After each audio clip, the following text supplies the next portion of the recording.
we were just talking about how Iran is giving these advanced Shahed 136 and Mohajer 6 drones to Russia, and the Ukrainians themselves are very scared of them, as they wrote in the New York Times. They're very effective, and Ukraine is trying to get something similar, and they've been trying for a long time now. Drones aside, they've been trying for a long time to get Israel to sell them weapons. Well, Israel is selling weapons, but not to Ukraine. And they're going to give some to the UAE, to the United Arab Emirates. So this is reported in the Times of Israel.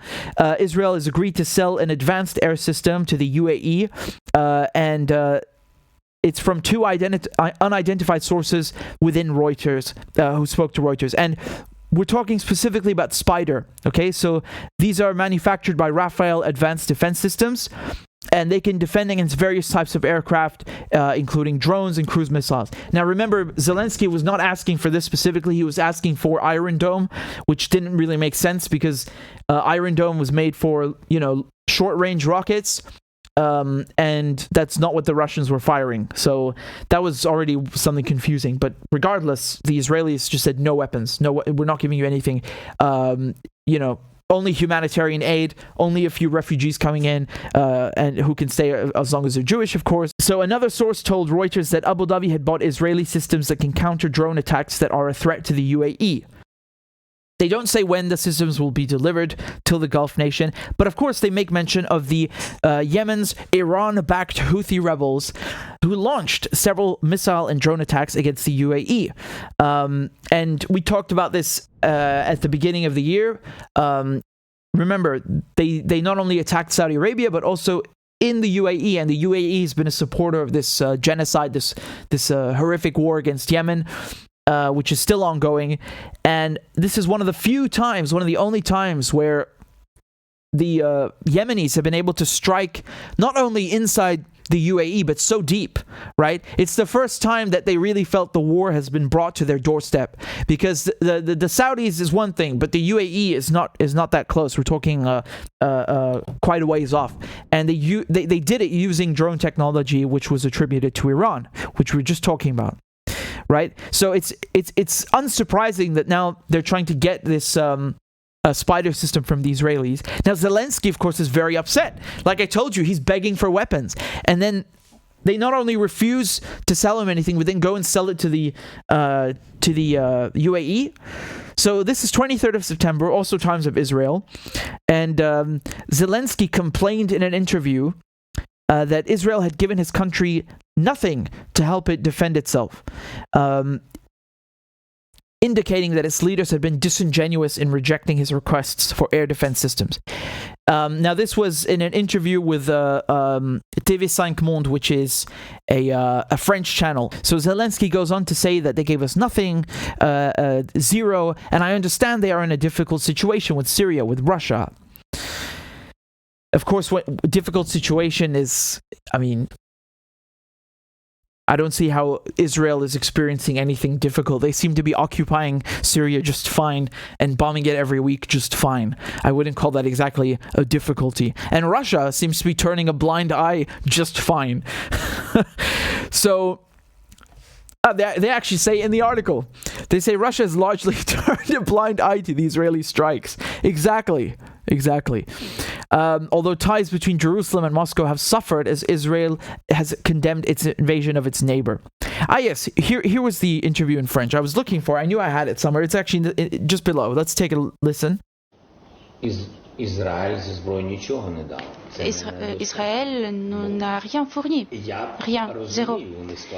Je comprends que leur situation est difficile avec la Syrie et la Russie, mais j'appelais les deux dirigeants, les deux premiers ministres d'Israël, et je demandais de nous fournir les moyens de défense antiaérienne. So I'm going to translate from Ukrainian to French to English.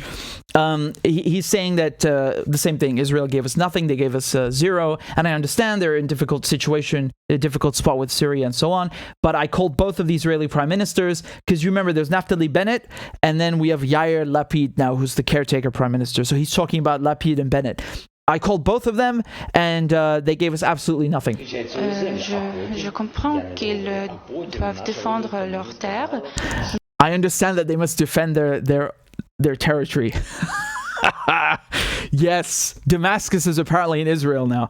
Après, j'ai reçu des informations de nos services de renseignement qu'en fait, But then I got information from our security services l'Israël approvisionne ses moyens de défense dans d'autres pays. Yeah, so he told me, my intelligence officials told me that Israel is actually selling its weapons to other countries, and of course we have the report about the UAE. That's who he's talking about, referring to. Ils peuvent les vendre, ils peuvent les exporter. Israel is able to sell these weapons. They are able to export them. C'est pourquoi je suis étonnée. That's why I'm shocked. Comment c'est possible? Vous savez qu'il y a la guerre en Ukraine. Comment c'est possible? How is this possible? You know there's a war in Ukraine. Et vous savez qu'en Ukraine, il y a beaucoup de gens d'origine juive. And Zelensky saying, you guys in Israel, you know that there are a lot of Jewish people in Ukraine. Et vice versa, il y a beaucoup And vice versa. d'Ukrainiens en Israël. There are a lot of Ukrainians in Israel. C'est possible d'avoir cette attitude. How is it possible to have this position? He's right. He's actually right. You have a lot of Ukrainian Jews. You have a lot of Israelis who are originally Ukrainian. Many of their prime ministers actually have been are mostly from Eastern Europe. He's right. He's right. I don't understand it either. That doesn't mean I like anything Israel is doing, but from his point of view, it definitely makes no sense. I think the reason is that if the Israelis start giving these weapons to the Ukrainians, the Russians will suddenly open their eyes about these airstrikes in Syria and start screwing them that way. Remember, Russia has even more advanced surface-to-air missiles and air defense capabilities, whether we're talking about the S-300. Yes, exactly. They have S-300 and S-400. So Russia has really some of the best air defense capabilities. And if, the Israelis start giving weapons to one side, I could imagine the Russians getting very angry. There was a report actually a few months ago that an S-300 not fired, but I think locked on to one of the Israeli jets, which is kind of like giving them a signal, like back off, which is never happened before, right? Usually what the Israelis will do, they just go in, they'll bomb Syria and go back, and the Russians say nothing. Remember, Zelensky just said you have a lot of Ukrainian Jews and Israeli Ukrainians, vice versa. It's true of Russia as well. You have a lot of Israelis who are originally Russians, you have a lot of Jews in Russia, and so on. I think it's just interesting that they're selling it to the UAE instead. The reason they're doing that is obviously because this lets Israel portray itself as some, prestigious arms exporter and manufacturer of weapons. Yes, I don't know why selling equipment that murders people or things like that should be viewed as something of prestige, but it is. Because right now, who are the top arms exporters? Russia, the French, they build weapons as well, the British, the Americans, so on. So the Israelis want to kind of, nudge their way into that field and portray themselves as having some of the best equipment, just like they boast about Iron Dome all the time and so on.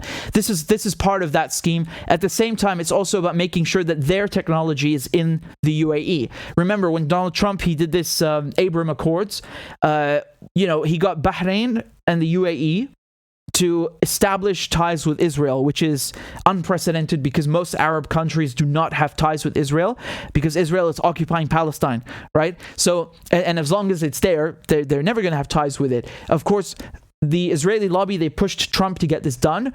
And under the table, Israel and the UAE, Israel and Saudi Arabia, these countries, they've had ties for a long time, albeit hidden. And so he really just got this to come out in the open. And I think it'll just be a question of time before Saudi Arabia normalizes ties with Israel. They were allowing Israeli flights to go through their airspace not long ago. You remember that? So basically, for the Israelis, it's low risk because this has nothing to do with Ukraine. They make money. They get to establish themselves as arms exporters. And also on top of it, their equipment is in Arab countries, right? And just tell you what I thought of right now. In the Falklands War, I remember that the French had given some of their codes to the Argentines, which caused a lot of British casualties. So when you have another country using your weapons, it goes both ways, right?